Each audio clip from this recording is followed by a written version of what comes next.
ओम अवधूत दत्तात्रेय नमः. श्री स्वामी समर्थ.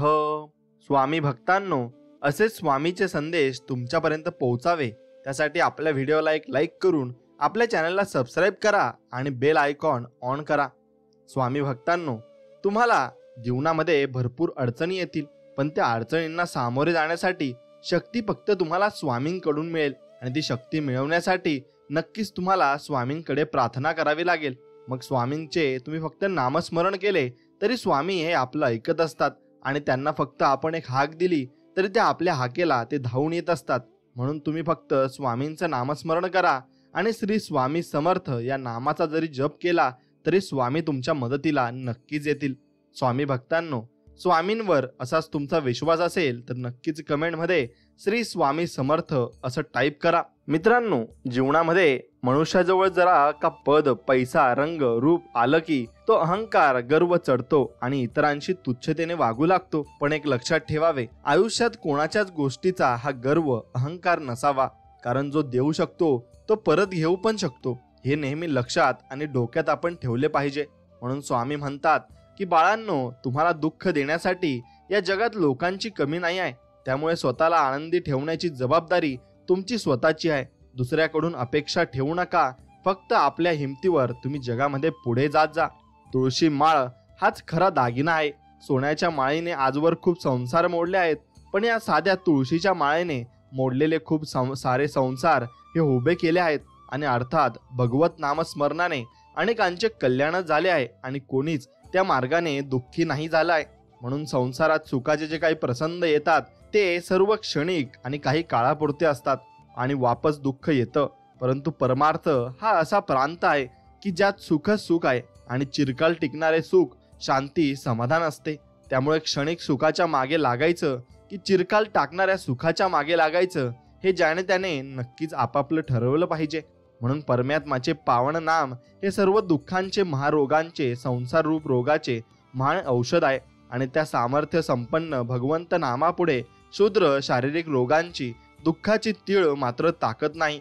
आणि म्हणून श्रद्धेने व प्रेमाने श्री सद्गुरूंचे सतत नामस्मरण आणि भजन आपण केले पाहिजे.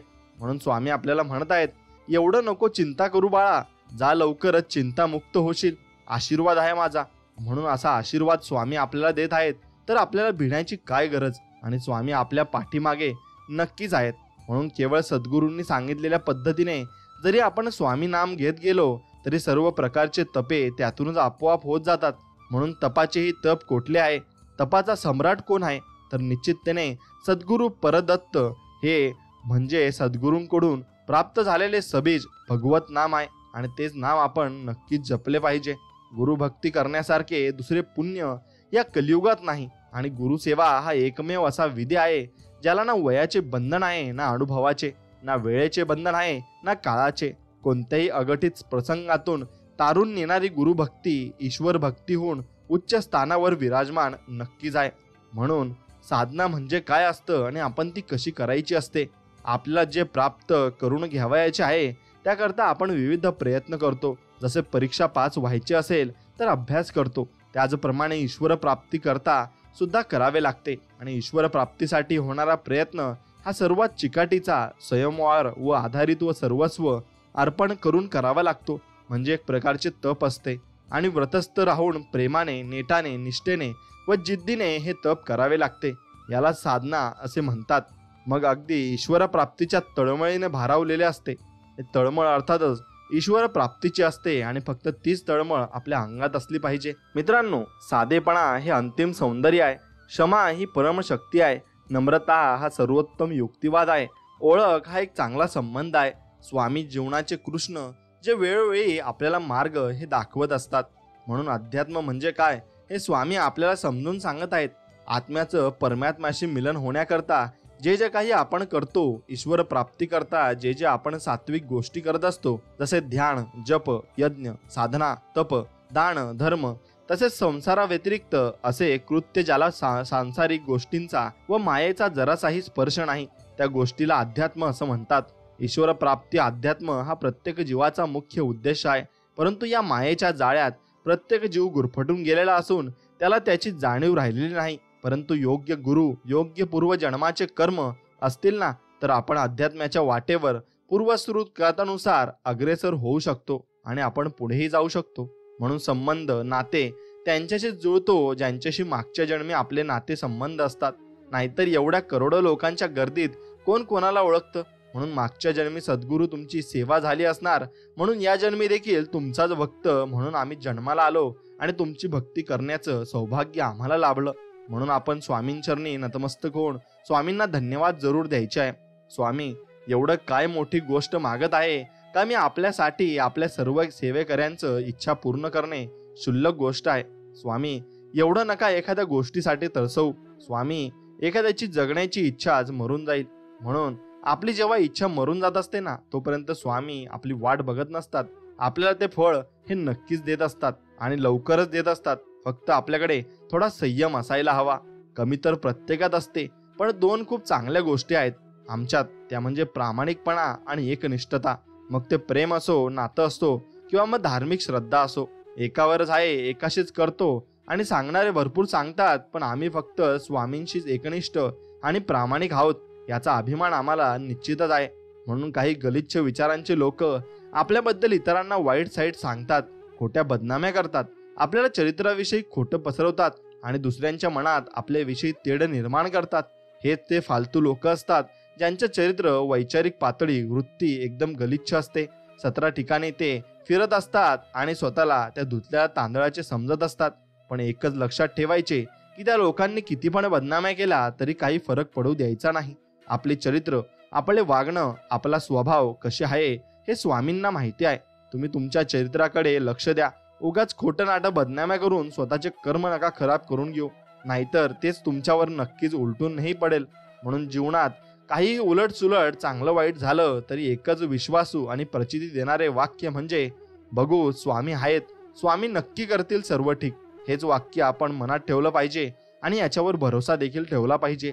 काही नाती आपल्यासाठी खूप खास असतात. ते जपत असताना आपण त्या नात्यात पुढाकार घेत असतो आणि सर्व देतो, वेळ, काळजी, प्रेम, समर्पण, विश्वास. परंतु दुसऱ्या साईडने तेवढं न्यायच मिळत नाही आणि फक्त कारण भेटतात. म्हणून एक लक्षात ठेवले पाहिजे, या दुनियेत एकीकडे वापर करणारी आहे तर दुसरीकडे आपल्यावर निस्वार्थ प्रेम करणारी लोक आहेत. आणि जर वापर करणारे आणि निस्वार्थ प्रेम करणाऱ्यांमध्ये फरक कळाला तर या जगातले खूप नाते नक्कीच टिकून राहतील. आणि नेमके हेच त्या व्यक्तींना कळत नाही. शेवटी ते काचेच्या तुकड्याला हिरा समजतात आणि खऱ्या हिऱ्यापासून दुरावतात. मग खरं आणि खोट्या फरक नक्कीच ओळखता आला पाहिजे आणि तो आपल्याला समजला देखील पाहिजे. म्हणून काही लोकांची विचारसरणी खूप खालच्या पातळीची असते आणि ते की त्यांना चांगले लोक, त्यांचे चांगले संबंध किंवा त्यांचे नाव हे बघितले जात नसते आणि म्हणून त्यामुळे ते इतरांना या लोकांबद्दल अशा काही गोष्टी पसरवतात की त्यांच्याबद्दल लोकांच्या मनात या वाईट भावना ह्या निर्माण होत असतात आणि मग नाव बदनाम होईल आणि त्यांचे चांगले संबंध हे खराब होतील. पण आम्ही कसे आहोत हे आम्हाला आणि आमच्या स्वामींना माहिती आहे. तुम्ही करा किती पण बदनाम्या, पण ज्यांना चांगले सांगायचे आणि ज्यांना समजायचे ना, ते कोणाचं काही न ऐकता चांगले समजतील आणि ज्यांना वाईट समजायचे ते वाईट समजतील. पण स्वामींना माहिती आहे आम्ही कसे आहोत आणि त्यामुळे आम्हाला टेन्शन घ्यायची अजिबात गरज नाही आणि आपणही कधी टेन्शन घ्यायचं नाही मित्रांनो. म्हणून परब्रह्म भगवान आपल्या सर्वांचे सद्गुरू श्री स्वामी समर्थ महाराजांच्या नक्कीच चरणी आपण विलीन होऊन जायचं आहे आणि त्यांच्या चरणी आपण पाया पडून त्यांचा नमस्कार घ्यायचा आहे आणि त्यांना धन्यवाद करायचे की आपल्याला त्यांनी एवढा छान जन्म दिला. म्हणून कमळ आणि त्यांचे पान हे पाण्याच्या अगदी मधोमध राहतात, परंतु तरीही त्यांच्यावर ते पाण्याचा एक थेंबही टिकू देत नाहीत. मग अर्थात पाण्यात राहून पाण्यात मिक्स होत नाही. म्हणून त्याचप्रमाणे प्रत्येकात संसारात राहूनही संसारात अलिप्त राहायला शिकले पाहिजे. संसारात राहून परमार्थ वैराग्य असले पाहिजे. सुख दुःख हे संसाराचा अविभाज्य भाग आहे. या सुख दुःखात गुंतून न राहता संसारात राहून स्वामींच्या नामस्मरणात, स्वामींच्या विचारात आपण नक्कीच राहिले पाहिजे. म्हणून काही लोकांना इतका गर्व असतो की ते निसर्ग चक्रच विसरून जातात. संपत्तीच्या गर्वाने पार ते माजून जातात. साधारण गरीब लोकांना तुच्छ लेखतात आणि हाडतोड करतात.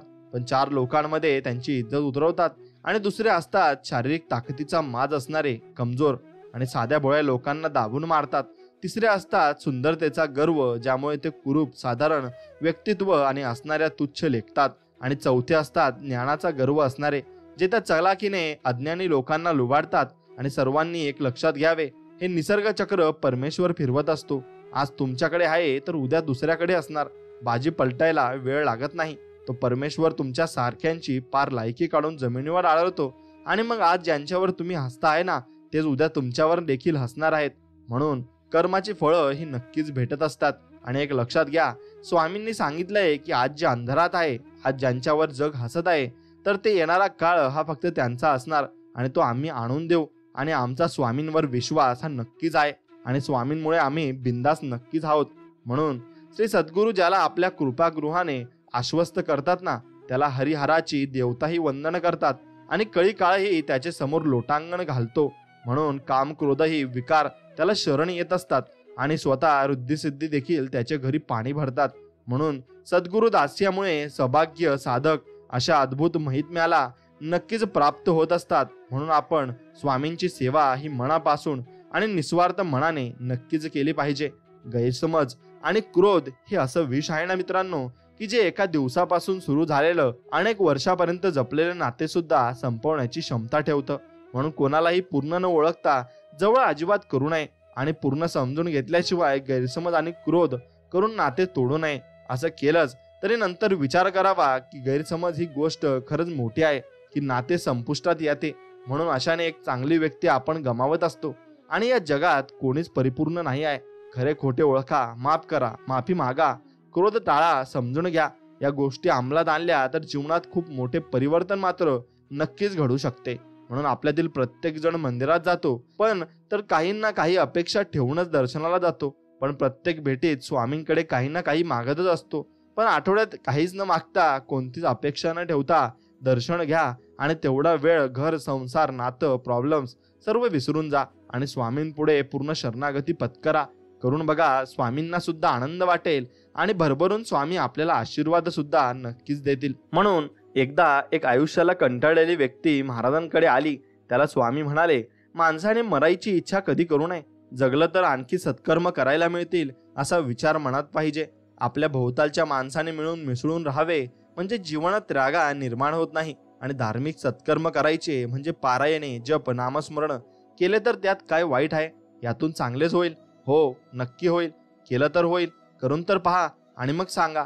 अर्थात या जगात त्रागा होण्यासारख्या खूप गोष्टी आहेत, पण तेच मन आपण अध्यात्मात लावले तर जीवनाची नौका ही आपली व्यवस्थित पार पडत असते.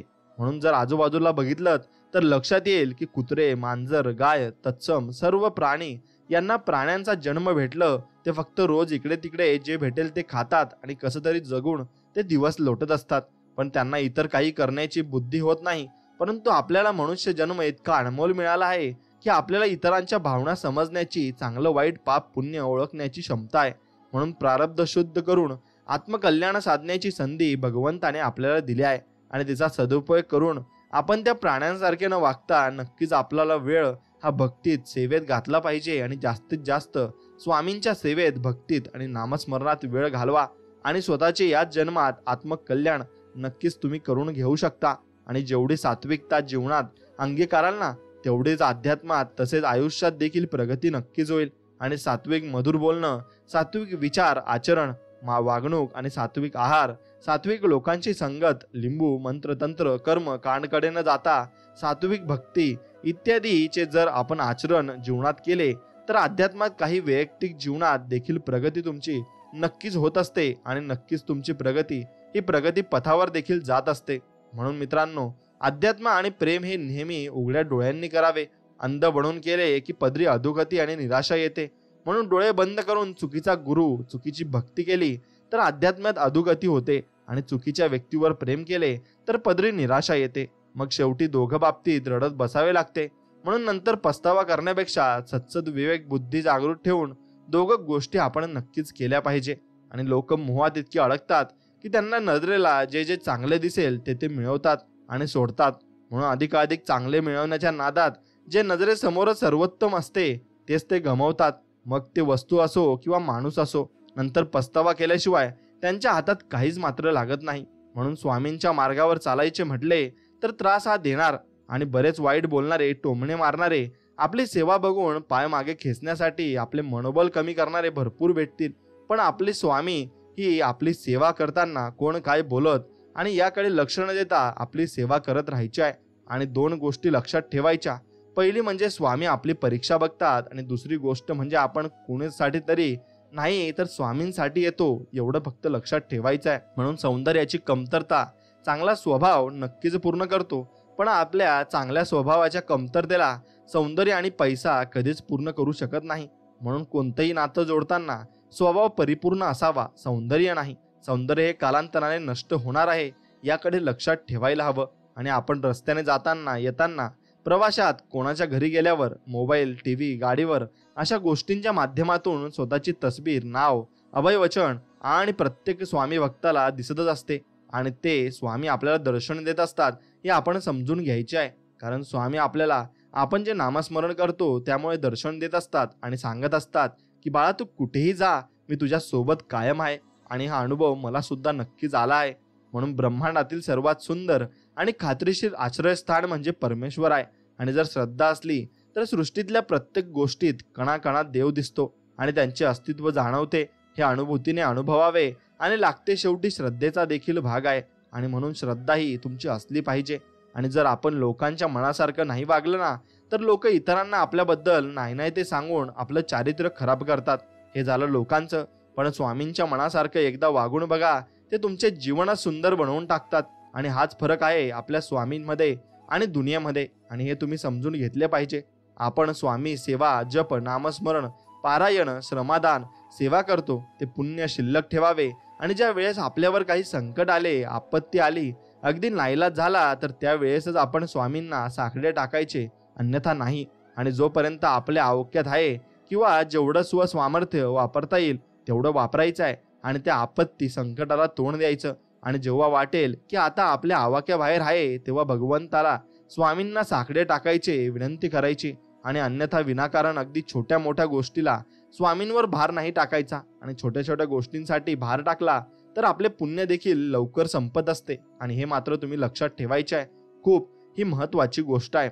नामस्मरण हे एखाद्याची श्रद्धा नसताना कितीही पापी असलेल्या केले तरी ते देखील ते नाम घेणाऱ्यांचे अनेक पातक नष्ट करते. आणि हळूहळू साधकाचे चित्त शुद्ध नक्कीच करत असते.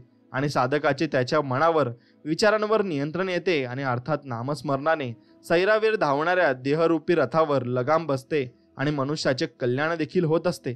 म्हणून आपल्या सद्गुरूंचे स्मरण हे सतत नक्कीच तुम्ही असले पाहिजे. आणि जिथे वेळ भेटेल तिथे, मग ते ऑफिसात, प्रवासात, उठताना, बसताना आणि घरातील धुणे भांडी, स्वयंपाक करताना, क्लास, कॉलेज, अगदी प्रत्येक क्षणी सद्गुरूंचे नामस्मरण हे सतत मनात चालू ठेवावे.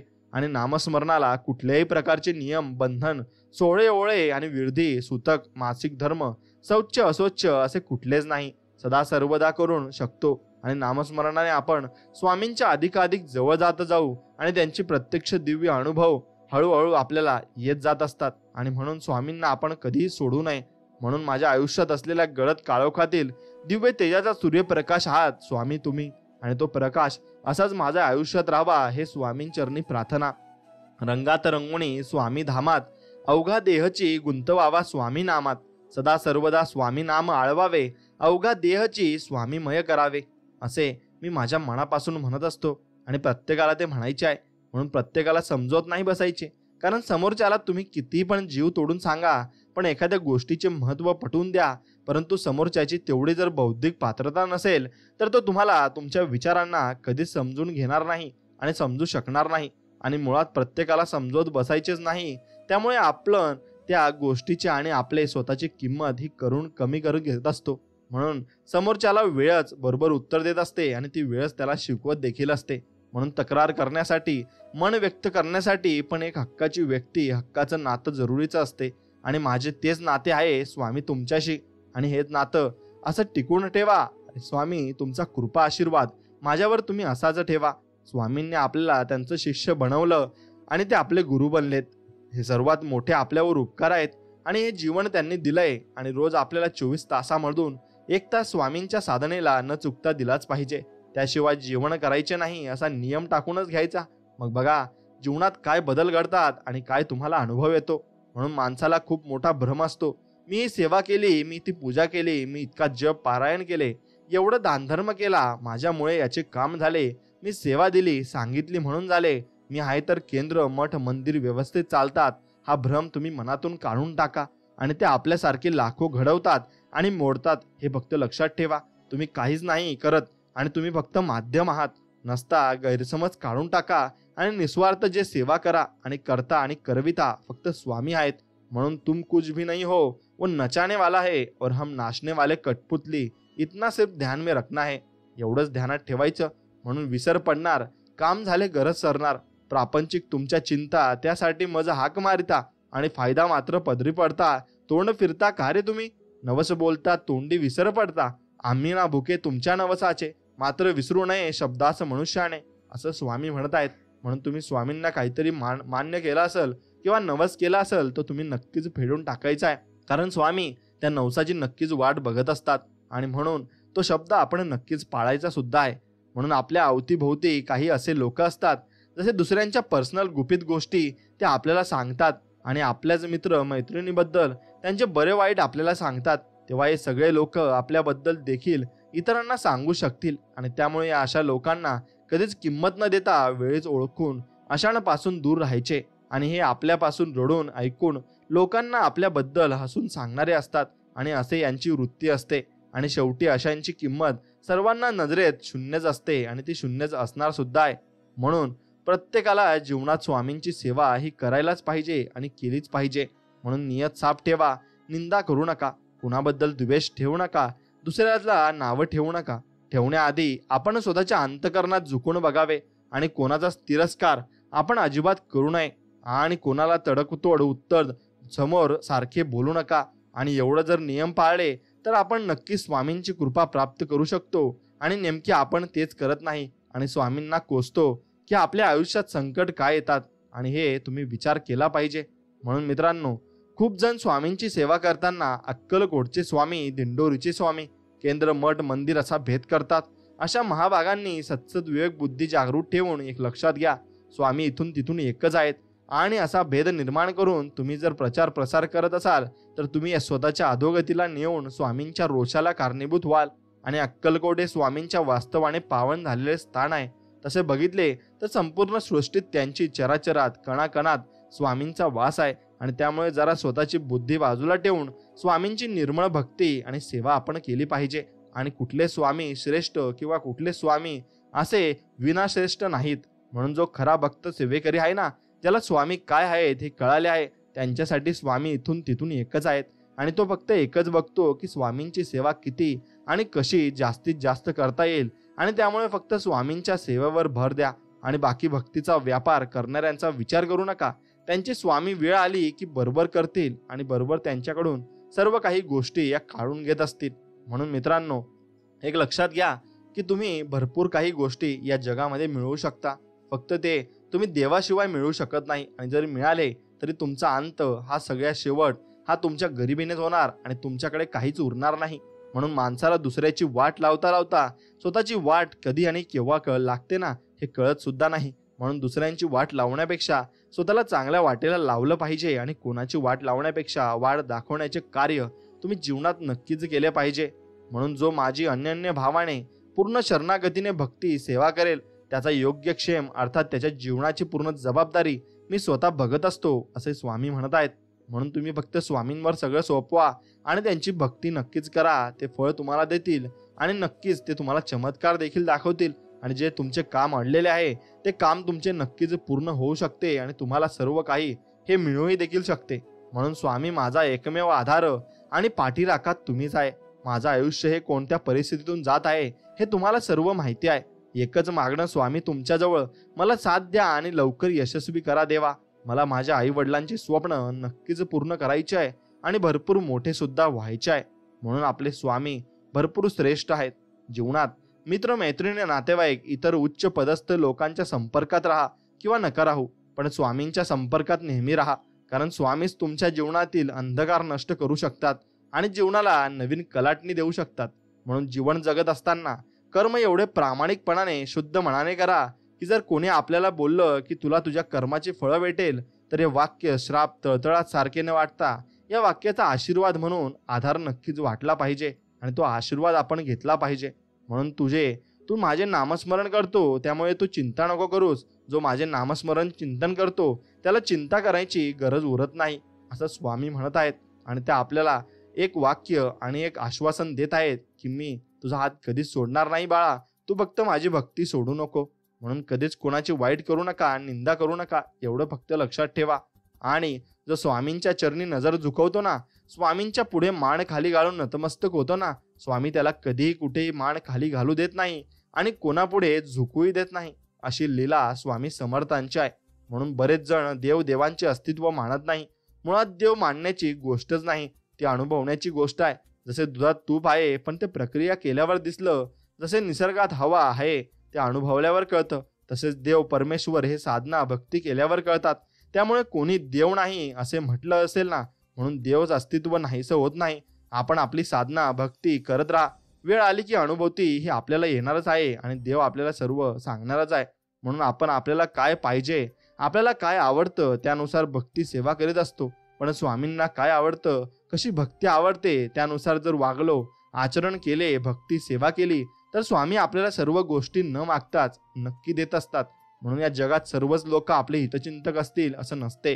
काही लोक आपल्या सोबत राहून आपल्याशी तोंडावर गोड बोलतात आणि पण तेच आपल्या पाठीमागून आपल्याबद्दल वाईट भावना ठेवत असतात. आणि त्यामुळे सावधान राहून लोकांशी संबंध ठेवायचे आहे आणि ते संबंध तुम्ही नीट प्रस्थापित करायचे सुद्धा आहे. म्हणून देव भेटावा म्हणून, नाहीतर भेटलेला देव कळावा यासाठी स्वामी चरित्र, गुरुचरित्र पारायण आणि स्वामींचे नामस्मरण करायला पाहिजे. वेळ पडली तर मित्र मैत्रीण, नातेवाईक, भाऊ बहीण, नवरा बायको, मुलंबाळ, आई वडील सर्व साथ सोडतील, परंतु स्वामी मात्र कधीच आपली साथ सोडणार नाही आणि ते शेवटपर्यंत आपल्या जवळ असतील. म्हणून मित्रांनो, तुम्ही जे चांगले कृत्य असो किंवा वाईट कृत्य असो, जे काही करतात ना, त्या प्रत्येक कृतीवर स्वामींचे अगदी बारीक लक्ष असते. फक्त एवढं लक्षात असू द्या, कारण तुम्ही जर म्हणाल की मी जे काही करत आहे चांगल्या गोष्टी त्या सर्व स्वामी बघत आहेत, पण मी जे काही वाईट गोष्टी करत आहे ते स्वामी अजिबात बघत नाही, तर असं कधी होत नाही. स्वामी सर्व काही बघतात. म्हणून मांजर जर डोळे लावून दूध पित असली तर तिला असं वाटते मला कोणी बघत नाही, पण तसं काही नसतं, तिला सर्व लोक बघत असतात. आणि स्वामी सांगतात, जर आपल्या मेलेल्या पितरांच्या श्राद्धाने चांगले फळ आशीर्वाद मिळेल अशी चांगली भावना ठेवत असाल ना, तर याचा देखील विचार केला पाहिजे की जे आईवडील जिवंत आहेत त्यांची सेवा केली पाहिजे. त्यांना शिवीगाळ न करता, अपमान न करता प्रेमाने वागवले पाहिजे आणि खाण्यापिण्याच्या त्यांच्या सर्व अपेक्षा नक्कीच पूर्ण केल्या पाहिजे. काळजी घेतली तर ते जिवंतपणे तितका मोठा भरभरून आशीर्वाद देतील की दुसरं काही वेगळं करण्याची गरज आपल्याला भासणार देखील नाही आणि उरणार देखील नाही. म्हणून आम्हाला कुठे सुख शांती भेटो अथवा न भेटो, पण स्वामी तुमच्या तसबिरीकडे बघितल्यावर जी आत्मिक शांती मिळते ना, जो आंतरिक परमानंद मिळतो ना, तो कुठेच मिळू शकत नाही आणि तो कुठेही विकत घेऊ शकत नाही. म्हणून आपण फक्त स्वामींवर विश्वास ठेवायचा आहे. नुसतं स्टेटस ठेवून देखावा करून भक्ती घडत नसते. जे आयुष्य आपल्याला स्वामींनी दिलं आहे त्यातील दैनंदिन जीवनातील 24 तासांमधील निदान 1 तास तरी स्वामींच्या सेवेसाठी देता आला पाहिजे. 1 तास वेळ काढून स्वतःच्या शरीराला कष्ट सहन करून बैठक मांडून स्वामींचा जप, श्रोत, पठन, पारायण नक्कीच केले पाहिजे. आणि तेव्हा ती खरी भक्ती आणि त्यानंतर येणाऱ्या खरी अनुभूती. अन्यथा या आधुनिक डिजिटल भक्तीला काही अर्थ उरत नाही आणि तो अर्थ देखील नसतो. म्हणून भक्ती म्हणजे काय व ती कशी करावी. संत महात्म्यांनी भक्ती करण्यासाठी अनेक ग्रंथ, श्रोत, अभंग, बकरी निर्माण केल्या. हे ग्रंथ, श्रोत, अभंग, श्रोत वाचताना देवदेवतांची शक्ती, करुणा, वात्सल्य, शिकवण, उपदेश कळतो आणि आपल्यातला गुरुप्रती असलेला भाव जागृत होत असतो. म्हणून भाव म्हणजेच भक्ती आहे आणि अनेक आध्यात्मिक ज्ञान प्राप्त होत असते. यासाठी आपण ग्रंथ, पारायण, बकरी, कथा, अभंग वाचले पाहिजे आणि त्यातील अर्थ समजून बोध घेऊन आपण भक्ती साधून आत्मकल्याण नक्कीच साधले पाहिजे. आणि म्हणून प्रत्येकाने आपल्या गुरुच्या कथा, श्रोत, अभंग वाचले पाहिजे आणि त्यांच्या पोथीचे पारायण नक्कीच केले पाहिजे. असे केल्याने भाव जागृत होतो आणि मग आपल्या हातून गुरुची भक्ती घडत असते आणि मग गुरुकृपा आपल्यावर नक्कीच होत असते. आणि ती गुरुकृपा होण्यासाठी गुरुची भक्ती ही आपण नक्कीच केली पाहिजे आणि ती भक्ती केल्यावरच आपल्याला सर्व समाधान हे मिळत असतं. आणि म्हणून मित्रांनो, ही स्वामी समर्थांच्या कथा तुम्ही नक्कीच ऐकल्या पाहिजे आणि त्या कथा ऐकताना तुम्ही भरपूर काही गोष्टी ह्या शिकून जात असतात. आणि म्हणून त्या गोष्टी शिकल्यावर तुम्हाला स्वामींचा अनुभव देखील नक्कीच येत असतो. म्हणून स्वामींची एक कथा आहे की राजवाड्यातील उंदराची गोष्ट आहे, ती मी तुम्हाला ऐकवतो. ती नीट ध्यान देऊन तुम्ही नक्कीच ऐका. मित्रांनो, महाराज गावात वाटेल तिकडे हिंडत, वाटेल तेथे बसत, व वाटेल तेथे भोजन करीत. एके दिवशी फिरत फिरत श्री समर्थांची वारी ही राजवाड्यात गेली आणि राजापुढे येऊन महाराजास घरात नेऊन उभयंता देवापुढे झोपाळ्यावर बसले आणि दोघांच्या काही गोष्टी चालल्या होत्या. आणि इतक्यातच देवघरात आप्पा सलत पुजारी गंध उगाळीत होता आणि तो एक उंदीर येऊन समईतील वाती खाऊ लागला आणि त्याचकडे सलभाची नजर गेली आणि देवघरात उंदराचा फार त्रास झाला होता आणि उंदीर नित्य वाती खात होता. मग आप्पा उंदराचा राग येऊन त्याने हातातील खोड जोराने उंदरावर फेकले आणि त्या सरसा उंदराचा प्राण गेला. मग शेपूट धरून उंदरास बाहेर टाकण्याकरता आप्पा घेऊन चालला आणि महाराजांनी उंदीर इकडे आण म्हणून आप्पा सांगितले आणि आप्पांनी तो श्रींजवळ नेऊन दिला आणि त्यास घेऊन महाराजांनी झोपाळ्याच्या कड्यांतून इकडे तिकडे व तिकडून इकडे अशी 5-10 वेळा काढ घाल केली. मग त्यास हातात घेऊन बच्चा जाव म्हणताच उंदीर जिवंत होऊन ताकडून उडी मारून आपल्या बिळात पडून गेला. आणि हा चमत्कार पाहून राजा श्रींच्या अद्भुत शक्तीबद्दल मोठा चमत्कार वाटला म्हणून राजास दृष्टांत आला होता. म्हणून मित्रांनो, ही स्वामी समर्थांची चमत्कार आणि लीला आहेत, हे नक्कीच ऐका. राजास दृष्टांत कसा आला? श्रीमंत मालोजी राजे गुरुप्रतिपदेचे उत्सवात दरसाल गांगणापुरात जाऊन चित्रास हे तेथे राहून ब्राह्मण भोजन घालून परत येत. आणि या वर्षी ब्राह्मण भोजन झाले तर त्या रात्री श्री नृसिंह सरस्वती स्वप्नात येऊन बोलले की मी झाला आणि व दुसरे दिवस अक्कलकोटास परत आला आणि मग मी तुझ्या गावी आलो असून येथे काय येतोस? हे स्वप्न पाहून राजा जागा झाला व दुसरे दिवशी अक्कलकोटास तो परत आला आणि श्री स्वामी दत्तावतार आहेत अशी राजांची खात्री झाली. मग त्या श्रींच्या पादुका घेऊन त्यास गंध लेपन करून त्या आपल्या देवाच्या पूजेस ठेवल्या व पुढे गुरुप्रतिपदेचा उत्सव राजा अक्कलकोटास करू लागला. आणि संस्थानातून प्रति वर्षास 150 रुपयांची नेमणूक झाली होती आणि ती नेमणूक करून ती साजरी करू लागलेत. आणि मित्रांनो, पुढची गोष्ट आहे, सोन्याचा चाफोला विहिरीत टाकला. एक वेळ श्री समर्थ राजांचे अंगणात फिरत असताना एका हुजुराच्या हातात सुवर्णाचा चौफुला होता. तो महाराजांनी हिसकावून घेतला आणि अंगणात एक खोल विहीर होती. तिकडे पाहून श्रींनी राजास प्रश्न केला, चौफुला विहिरीत टाकू? मग राजाने हात जोडून विनंती केली की महाराज, चौफुला आपलाच आहे आणि त्याचे पाहिजे ते करावे.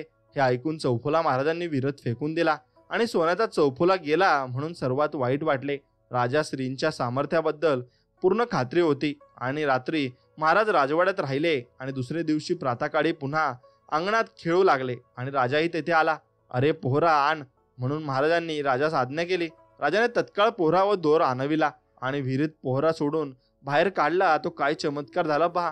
पोहऱ्यातून सुवर्णाचा चौफुला वर आला आणि चौफुल्यातून लवंगा वेलदोडे जसे तसे सुखे असल्याचे दृष्टीस पडले. हा चमत्कार पाहून सर्वांना आश्चर्य वाटले. म्हणून अशा लीला हे स्वामी आपले करत होते आणि त्यांना हे लीला नक्कीच कराव्या लागत होत्या, कारण लोकांचा विश्वास हा कमी होत जात होता. म्हणून टोळ्यांच्या घरी श्रींच्या विचित्र लीला झाल्या होत्या. त्या कोणत्या ते जाणून घ्या. चिंतोपंत आप्पा टोळ यांच्या घरी महाराज असताना महाराजांनी चमत्कारिक खेळांची सुरुवात केली.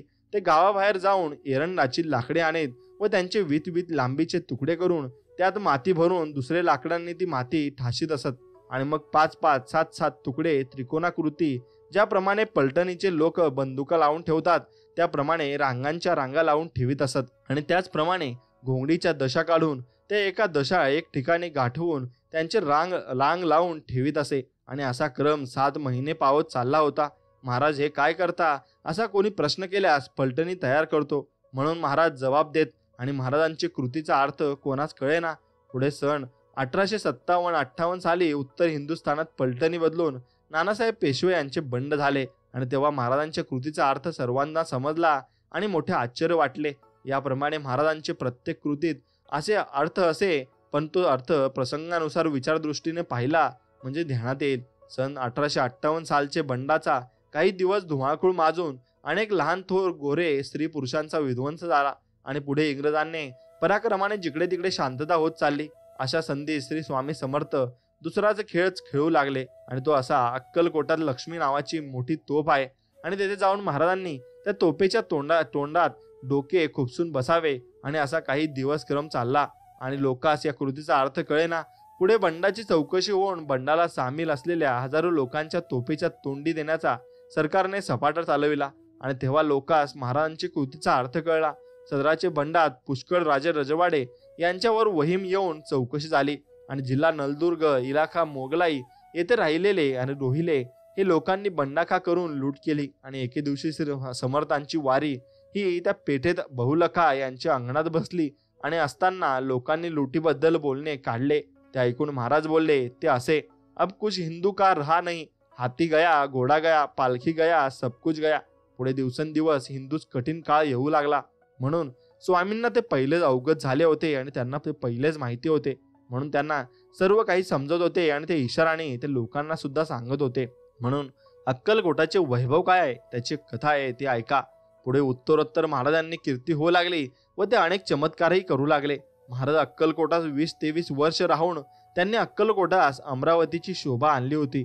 आणि महाराज असताना अक्कलकोट शहर जिकडे तिकडे आनंदाने दुमदुमले होते. आणि जरी अक्कलकोट राजधानीचा गाव आहे तरी महाराज त्या गावी प्रसिद्ध होई पावत त्या गावाकडे कोणी डुंकून पाहत नसे. जिकडे तिकडे अक्कलकोटची प्रसिद्ध होऊन त्या गावात जे हल्ली वैभव आले आहे त्याच कारण श्री स्वामी समर्थ होत. आणि त्या गावाचा व्यापार पूर्वीपेक्षा शतपटींनी वाढला आहे. म्हणून शेकडो घोड्यांची टांगेही गावात फिरू लागले आणि नित्य असे 50 लोक कळपा गावचे स्टेशनावर अक्कलकोटाच्या यात्रेत जाण्याकरता उतरले नाहीत. असा दिवस गेला नाही. म्हणून आम्हास वाटते की श्रीमंत मालोजी राजांचे पूर्व पुण्याईचे योगाने महाराजांनी त्यांचे नगरीत येऊन त्यासोबत त्यांचे प्रजेस व इतर लोकास पुनीत असे केले. आणि श्रीमंत मालोजी राजे यांच्यावर अनेक प्रकारचे संकटे आली, परंतु श्री समर्थ कृपेने सर्व निवारण झाली. आणि काशी पारून रामेश्वरपर्यंत महाराजांची प्रसिद्धी होऊन लक्षावधी लोक दर्शनात येत असत. आणि पाहून महाराज कृपा करीत आणि प्रत्येक दर्शनेच्छू यात्रेकरूस महाराज काहीतरी चमत्कार दाखवीत. आणि त्या सर्वांचे जर कोणी टिपण करून ठेवले असते तर महाराजांचे अफाट वैभवाचे चित्र जणास उत्तम रीतीने दाखवता आले असते. आणि महाराजांच्या हातात खेळण्याकरता पितळेची कडी करून ठेवली होती आणि त्यावर अनेक देवतांची चित्रे काढली होती. आणि जे दर्शनात येतील त्यांचे जे उपास्य दैवत असे ते महाराज त्यात दाखवीत. आणि असा अनुभव सर्वांस आला. आणि लाकडाची व हस्तिदंताची मापासारखी वाटोळी पात्रे महाराजांजनिकच ठेवली असत. आणि त्यात धान्य वगैरे घालून इकडून तिकडे व तिकडून इकडे अशी काढल्यास करावी. आणि एक महाराजांचा खेळ होता. दुसरेही व ते बालकाप्रमाणेच महाराज खेळ करीत असत. महाराज एके ठिकाणी बसून कधीच राहत नसत. दिवसातून 10-5 स्थाने बदलीत. आणि महाराजांचे दर्शनास आर्त जिज्ञासू अर्थातही ज्ञानी असे 4 प्रकारचे लोक येत असत. आणि त्यामध्ये बहुत करुण आर्त म्हणजे संकटात पडलेले, अर्थार्थी म्हणजे द्रव्यादी कामेच्छू विषय इच्छिणाऱ्यांची संख्या फार होती. आणि जिज्ञासू थोडे, ज्ञानी फारच थोडे येत. म्हणून सर्वांची इच्छा महाराज त्यांच्या अधिकाराप्रमाणे तृप्त करीत. आणि महाराज चाललेले बोललेले हे देवच आहेत आणि असे सर्वांस वाटे. आणि त्यांचे सानिध्य बघून हे बसून राहावे आणि तेथून मुळीच उठू नये अशी श्री समर्थांची मनोहर मूर्ती होती. आणि रोज सकाळ संध्याकाळ भक्त मंडळी जमून बागेत किंवा जंगलात असताना आरती चालली म्हणजेच मनास असा आल्हाद वाटे की जसे काय आपण इंद्रदेवाचे नंदनवनात आहोत. आणि मग महाराज रागात असले तर आरती करू देत नसत आणि सेवेकऱ्यांकडून आरती घेऊन पालती टाकीत. आणि मग सेवेकरास महाराजांनी तब्येत समजवली होती त्याच इच्छेप्रमाणे ते करीत. आणि कधी महाराज आरतीची वेळी एक बोट दाखवीत तेव्हा सेवेकरांनी एकच चरण धरून आणि म्हणून आरती पूर्ण करावी आणि पुरी करावी असते. म्हणून 2 बोटे दाखवली म्हणजे 2 चरण म्हणावे. आणि एखादे वेळी महाराज आनंदात असले म्हणजे संपूर्ण आरती म्हणावी. आणि याप्रमाणे क्रम चालित असे. म्हणून महाराजांची मर्जी सुसंपन्न असली म्हणजे ते भक्तांजवळ गोड भाषण करून त्यांच्या मर्जीप्रमाणे सेवा करून घेत. मन जर मर्जी रागात असली तर महाराजांचे संभोहार 100 हातात मोठ्या राजाची येण्याची प्राज्ञा होती. आणि मात्र हा महाराजांचा राग खरा नसे, काहीतरी वृत्तिक्षोभ होत असे आणि काहीतरी त्यामागील घटना ही घडत होती. आणि म्हणून महाराज असा कोणावर राग करत नसल, ते सर्वांची प्रेम नक्कीच करत असत. म्हणून अभाविक गृहस्थांची गोष्ट आहे ती तुम्हाला ऐकवतो. एके दिवशी महाराजांची स्वारी अक्कलकोटास वडाची झाडाखाली असता तब्येत जरा कडक झाली होती आणि कोणात दर्शनास येऊ देनात. आणि नजीकच एक अभाविक गृहस्थ बसला होता. तो म्हणू लागला, काय हो, हे साधू म्हणावितात, मग यास राग कशाचा पाहिजे? महाराजांनी त्यास त्यावेळी काही उत्तर दिले नाही. पुढे 15 दिवसांनी त्याच वडाखाली माटेबोळे यांचे कीर्तन असल्याचे 400-500 लोकांचा समुदाय जमला होता. यावेळी सदर गृहस्थांचे प्रश्नाचा निकाल महाराजांनी केला.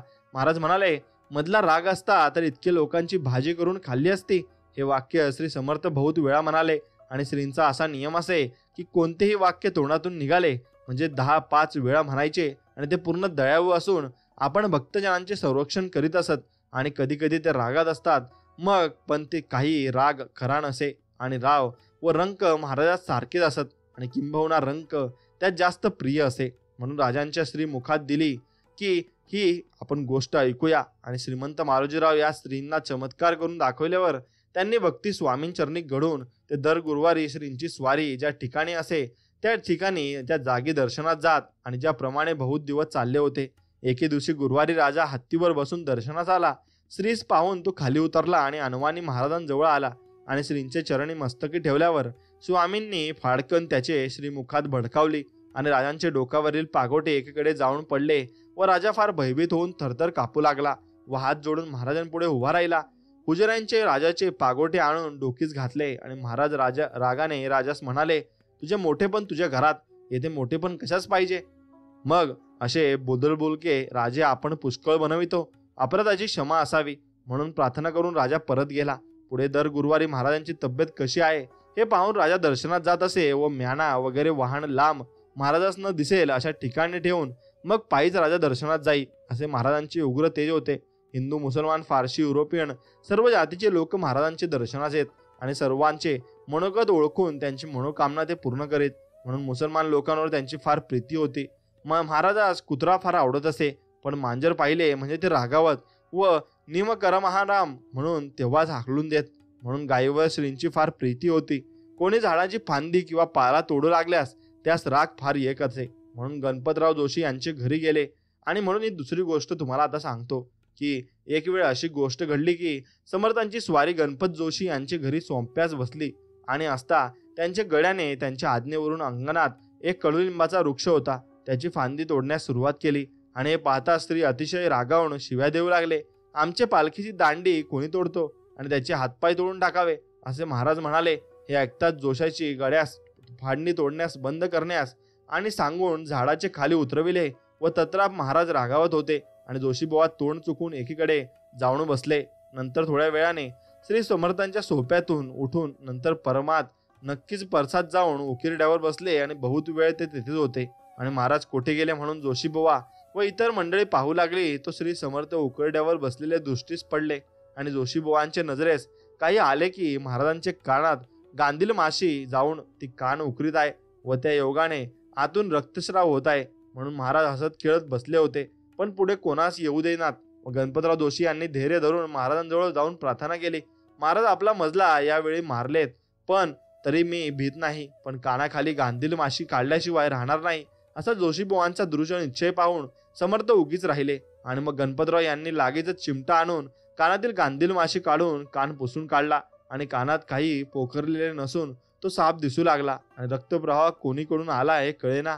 आणि त्याबद्दल सर्वांस आश्चर्य वाटले. आणि स्वामी समर्थ पूर्ण ब्रह्म असून अनेक चमत्कारिक लीला भक्तजनात दाखवित असत आणि कोणतीही गोष्ट महाराज स्पष्ट शब्दाने न सांगता कृती करून दाखवित आणि सेवेकरी भांडू लागले म्हणजे त्यास महाराज जवळ बोलावीत व त्यांच्या हातात मुंगी देत आणि या कृतीने मुंगी होऊन साखर खावी या म्हणीचे दिग्दर्शन करीत.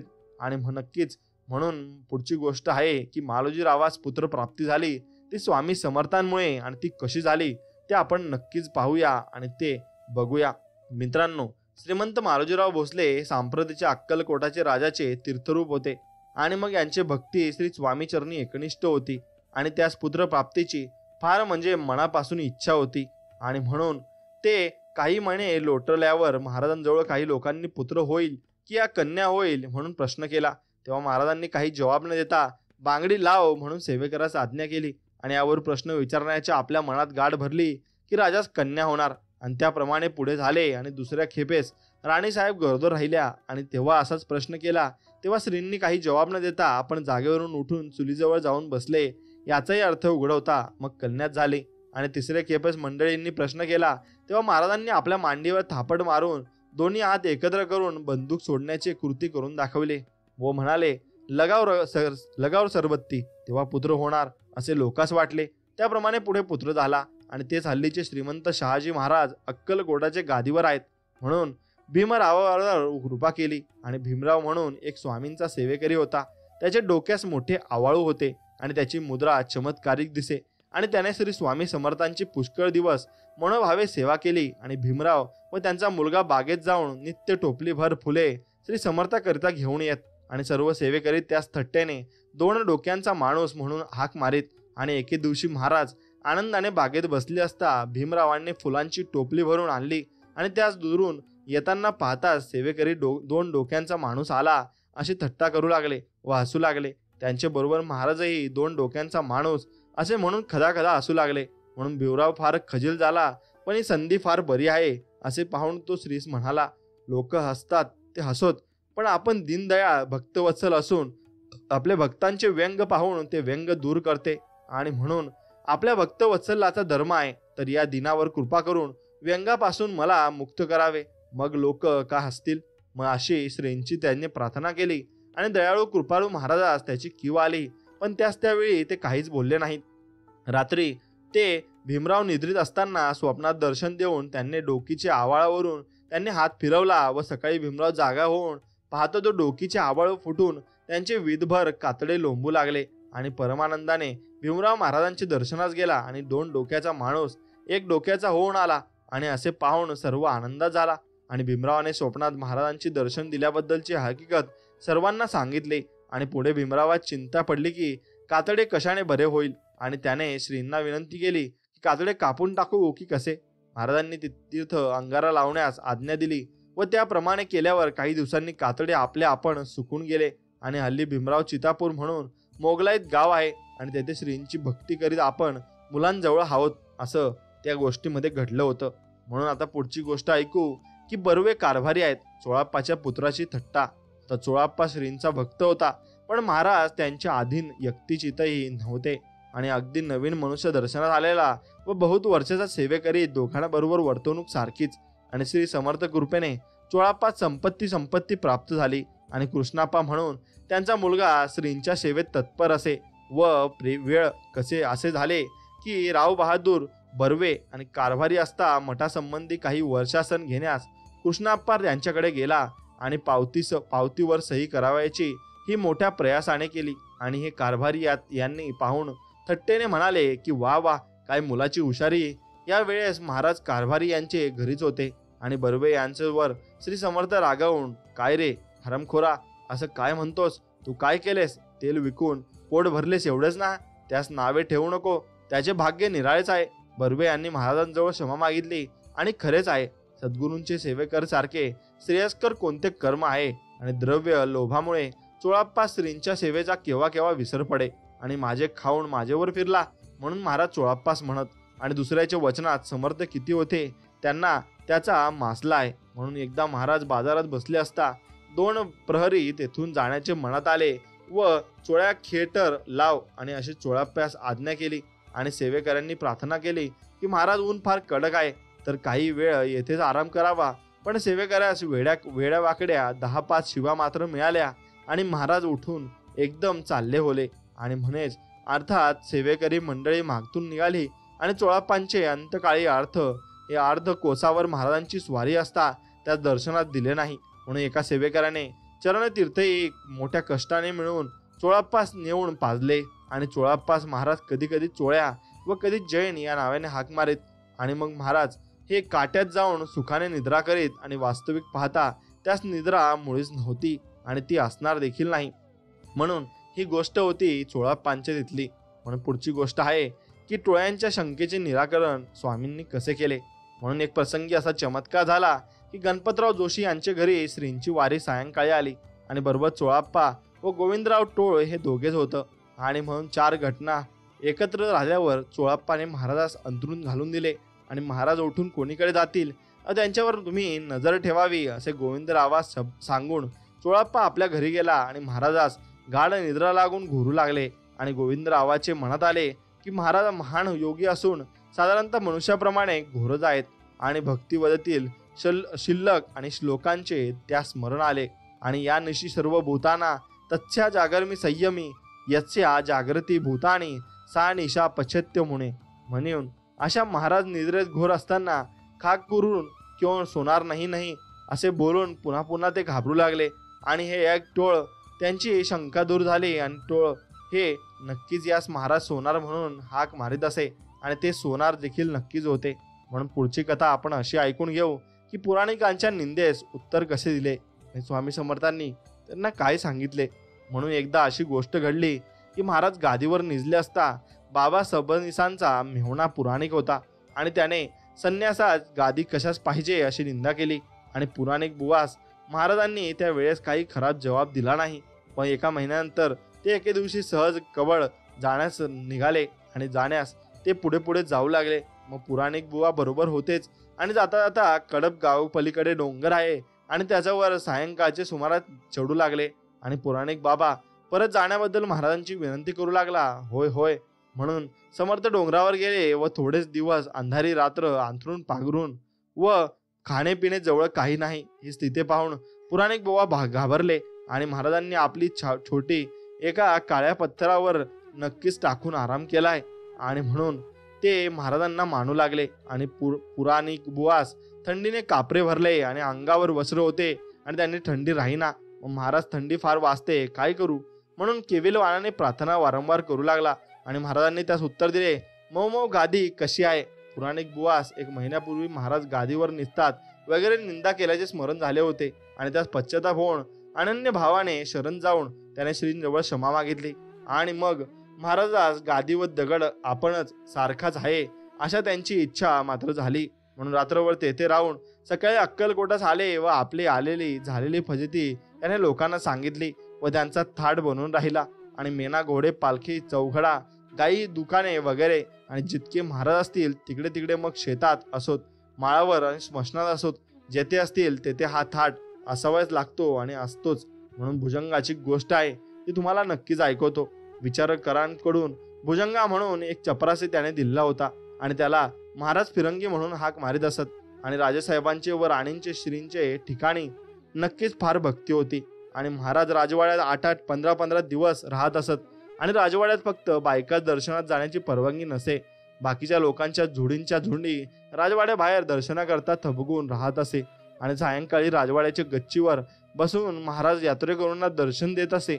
आणि एखाद्या वेळा नुसतेच नक्कीच मग तुम्हाला भरपूर काही गोष्टी असे होईल की बाहेर तिष्ठत असलेल्या लोकांपैकी एखाद्या मनुष्याचे नेमके नाव खानखुणा सांगून एखाद्या चपराशाकडून महाराज त्याला आता बोलावून आणि सर्वात सक्षम त्या मनुष्याबद्दल चांगल्या प्रकारे भाषण करीत आणि त्याला काही प्रकारची सेवा गुंतवून पैसा नक्कीच देऊन ही मोठ्या प्रमाणे निरोप देत. आणि पुढे जेव्हा येईल आणि यात्रेची फारच गर्दी होऊ लागली आणि त्यावेळी चोळाप्पा महाराजास मोठ्या प्रमाणे प्रातःकाळी स्थान घालून आरती नैवेद्य करीत असे.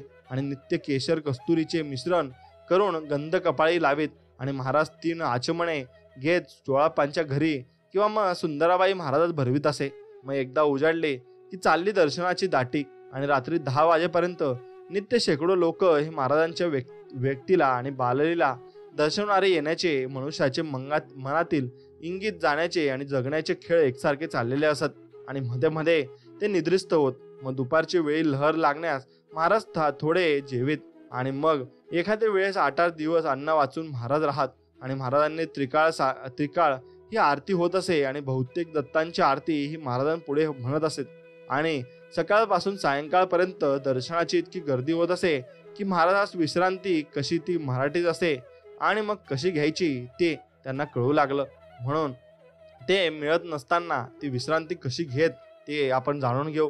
खुणा आणि प्रत्यक्ष भेटीने दर्शनात आलेल्या मनुष्यास मनातील गोष्टींचा खुलासा महाराज करीत. आणि मग साधू भोंदू धूर्त कपटी याप्रमाणे ज्या स्वभावाचा मनुष्य असेल त्या स्वभावाची परीक्षा महाराज तेव्हाच करीत. आणि भक्तीने महाराज वश होत. आणि कपटी मनुष्याची मात्र महाराजांपुढे अजिबात चालत नसत आणि काही गोष्टी त्याच्यासमोर चालतही नसत. म्हणून कबीरपंथी बुवाची गोष्ट आहे ती तुम्ही नक्कीच ऐका. एक वेळेस अशी राजाची गोष्ट घडली की एका कबीरपंथी बुवा अक्कलकोटास आला आणि रोज प्रातःकाळी स्नान करून नाना प्रकारचे टिळे व मुक्ता लावण्यास आणि मुद्रा अंकास लावून गळ्यात नाना प्रकारच्या माळा घालून डोकीस पटका बांधून आणि हातात विणा घेऊन मोठमोठ्याने बुवा पदे व अंभय म्हणत गावभर शिक्षा नक्कीच करत फिरत असे. आणि म्हणून दिसण्यात साधूंचे सोंग उत्तम दिसत असे. पण एके दिवशी मात्र नक्कीच श्री स्वामींची स्वारी गणपतराव जोशी यांचे देवडीगड वर बसली असत आणि बुवांची फेरी तेथे आली. आणि सनातनी बाणी आणि साधुराम व सनातनी बाणी म्हणून पद बुवा म्हणतात होते. आणि महाराजांनी कबीरपंथी बुवास पाहताच आपल्या नक्कीच अंगठा एक बोटवर वासून ठेवला. आणि मग काढ घाल करून बुवास म्हणाले, ए संतनकी बाणी साधुराम ए संतनकी बाणी ए. म्हणून महाराज हे पोट धरून हसू लागले आणि हे पाहून मंडळीस आश्चर्य वाटले की बुवा ढोंगी असावा असे वाटून जसे 2-4 मंडळी बुवांच्या बिराड्यात आणि शोध करीत गेले आणि तो एक फटाफटी वैरांगीण बुद्धीचे व सेवेत असलेली दिसली आणि विशेष तपास करताना ती बाई एका गृहस्थाची लग्नाची असून कबीरपंथी बुवांनी तिला नादी लावून हे काढून आणल्याचे कळले आणि आपले पाप बाहेर पडल्याचे बुवा अक्कलकोटातून पळून गेला. आळशी मनुष्याचे तोंड पाहू नये असं म्हणतात असे महाराज हमेशा म्हणत. आणि कोणी ढोंगी पोटारदी आला असता येथे खायला ओळखतो आणि नक्कीच बापाची मत्ता असे महाराज त्यास रागे भरत. आणि कोणी भक्त आपले मनोकामना लवकर पूर्ण होण्यासाठी मनात चिंतन करीत असल्यास उतावळा सो बावळा, दीड सो गंभीर, उतावळा नवरा गुडघ्यास बाशिंग याप्रमाणे महाराज म्हणत. आणि ज्ञान होण्याच्या इच्छेने कोणी आल्यास त्याला अधिक प्रमाणे कर्म मार्ग, भक्ती मार्ग आणि ज्ञान मार्ग नक्कीच दाखवत असत. म्हणून बाळाप्पा सामर्थ्य नामजप करण्याची आज्ञा ही स्वामींनी दिली होती. ती गोष्ट काय आहे ते जाणून घ्या. एक ब्राह्मण एक पार्थिव लिंगाची पूजा करता करता म्हातारा झाला आणि एके दिवशी पार्थिव पूजा करीत असता महाराज म्हणाले, अरे मातीची पूजा आणखी किती दिवस करणार? ब्राह्मणास पुढील मार्ग सांगितला आणि एखाद्या वेळी गणपतीची पूजा कर, सांबाची पूजा कर असे महाराज एखाद्या सांगत. आणि पाषाणाची मूर्ती ही भक्ती करण्यासाठी गुरुश्रेष्ठी आणि गुरुभक्ती श्रेष्ठ असे महाराज भक्ता सांगत. मग एक वेळ अशी झाली की बाळाप्पा सेवेकरी प्रातःकाळी 4 वाजता माळ घेऊन मग गणपतीचा जप करीत बसला होता आणि महाराज पलंगावर बसले होते व शिवबाई सेवेकऱ्यांखाली बसली होती. आणि गोष्टी चालल्या असता शिवबाईने महाराजास विचारले की हल्ली बाळाप्पा काय करीत आहे? महाराज म्हणाले, तो तरड विणत आहे. आणि बाई उगीच राहिली. आणि मग बाळाप्पाने सर्वार्थांचे व समर्थांचे उत्तर ऐकून मनात विचार केला की तरटाचा उपयोग विशेष वेध होत नाही आणि त्या अर्थी आणि गणपतीच्या जपापेक्षा नक्की श्री स्वामी समर्थांचा जप करावा. आणि त्या दिवशी पुन्हा महाराज पलंगावर बसले व शिवताई जवळ होतेच. आणि बाळाप्पा माळ घेऊन स्वामींचा जप करू लागला. आणि काही वेळाने शिवबाईंची स्त्रीस प्रश्न केला की नक्कीच की आज बाळाप्पा काय करीत आहे? आणि समर्थांनी उत्तर दिले की अगं तो काळंबी विणत आहे. आणि बाळाप्पाने विचार केला, तरटापेक्षा काळंबीचे उपयोग जास्त आहे आणि तर सर्व काळ सामर्थ्यांचे नावाचाच जप करावा आणि समर्थांचाच त्यांनी जप करीत राहिलेही पाहिजे. म्हणून यावरून या जगात शालजोडी विणणारे पुरुष किती असतील आणि त्यांचा विचार करावा. आणि कर्म, उपासना, ज्ञान यापैकी ज्ञान प्राप्त होणे फार दुर्लभ आणि ते प्राप्त करून घेण्यास दीर्घकाल श्रम करावे लागतात.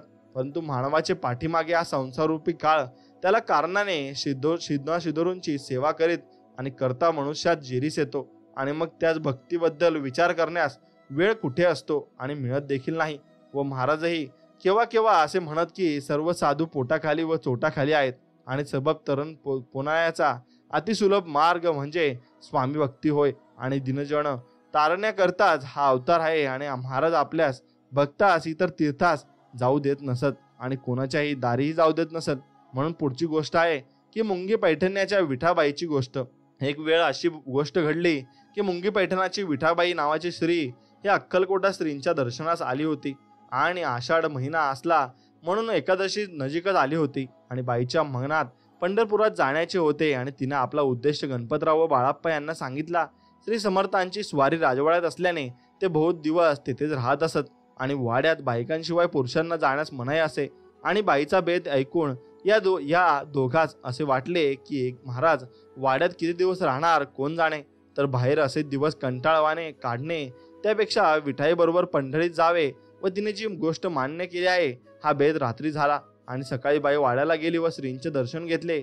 आणि विठाबाईंचे तोंडाकडे पाहून महाराज म्हणाले, का ग विठोबाचा नक्कीच तुम्ही अजून गेली नाहीस? म्हणून हे ऐकताच बाई लज्जेने खाली पाहू लागली. आणि जमलेल्या स्त्री समजताच त्यांनी एक हंसाच पिकला. आणि विठाबाईने विचार केला की हे प्रत्यक्ष बोलले चालते देव असून आपण विठोबाचे दर्शन करण्यात जाणार व त्यातून महाराजांची सेवेकरी बरोबर नेणार. असो, बाई उघडपणे महाराजास म्हणाली, व आपण बोलते चालते विठोबा असून श्री पंढरीस नक्कीच का जाऊ? आणि याप्रमाणे बोलून बाई बिराडी झाली.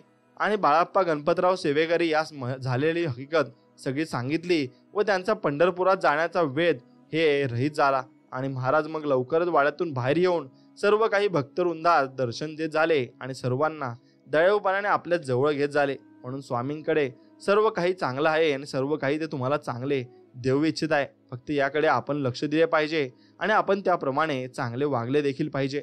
म्हणून स्वामींना फक्त चांगल्या माणसांना आवडतात आणि चांगलीच माणसं स्वामी आशीर्वाद सुद्धा देत असतात. म्हणून स्वामींचा आशीर्वाद तुम्हाला मिळायचा असेल तर नक्कीच मित्रांनो या व्हिडिओला एक लाईक करून कमेंटमध्ये श्री स्वामी समर्थ असं टाईप करा आणि तुमच्या आवडत्या मित्राला हा व्हिडिओ नक्कीच शेअर करा. भेटूया नवीन एक व्हिडिओमध्ये. तोपर्यंत स्वामी समर्थांचं नामस्मरण करा. जय श्रीराम. श्री स्वामी समर्थ. जय जय स्वामी समर्थ. धन्यवाद.